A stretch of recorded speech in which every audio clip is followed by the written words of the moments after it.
ये टूटा हुआ दिल है बचा या रब से मैं क्या पता।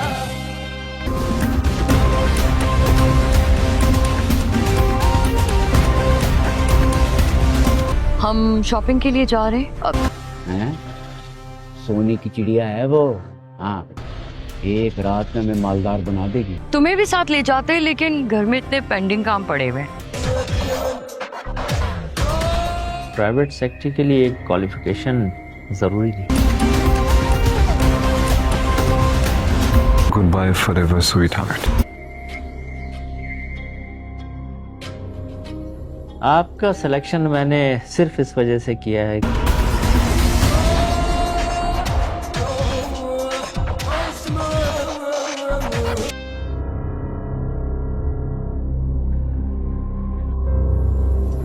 क्योंकि आप बोल्ड हैं, ब्यूटीफुल हैं। तेरा खानदान की इकलौती वारिस है कि नहीं? मेरे दिल में इंतकाम की आग भड़क रही है।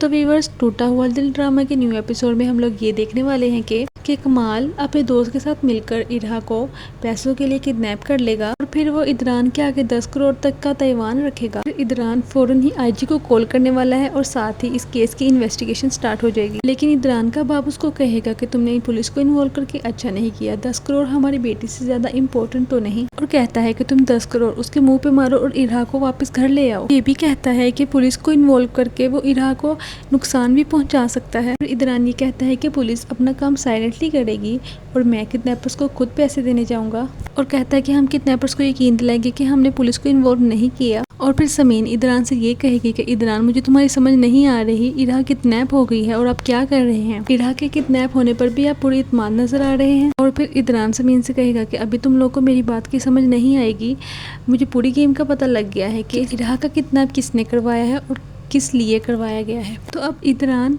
कमाल और उसके गुंडों को पैसों के जाल में फंसा लेगा और उस तक आसानी पहुंच जाएगा, और फिर पुलिस कमाल, उसके दोस्त और उसके गुंडों को अरेस्ट कर लेगी। अब इदरान घर जाकर कमाल की सारी हकीकत सबके सामने ले आएगा कि इरहा की किडनैपिंग और शैला की रोबरी के पीछे सिर्फ कमाल का ही हाथ है। फिर शैला इस बात पर यकीन नहीं करती, इदरान को झूठा और बुरा भला कहेगी, और फिर इदरान सारे प्रूफ्स घर वालों के सामने रखता है। और फिर कयूम शैला से कहेगा कि ये घटिया इंसान तुम्हारा शोहर और मेरा दामाद कहलाने के काबिल ही नहीं है, इसलिए इस घटिया शख्स से कुला लो और इस किस्से को जल्द से जल्द खत्म कर दो। और दूसरी तरफ हम ये भी देखेंगे कि शाजिर अपनी यूके वाली बीवी को धोखा देकर पाकिस्तान आने का फैसला कर लेता है। उन लोगों की गैर मौजूदगी में सारा पैसा और जेवर लेकर घर से भाग जाता है और पाकिस्तान रवाना हो जाता है। दूसरी तरफ हम ये भी देखेंगे कि उष्ना पैसों के लालच में एक फ्लर्टी इंसान के ऑफिस में जॉब करने लग जाती है, वो भी पर्सनल सेक्रेटरी की। आप लोगों को क्या लगता है कि आगे क्या होने वाला है? अपनी राय का इजहार कमेंट सेक्शन में जरूर दीजिएगा।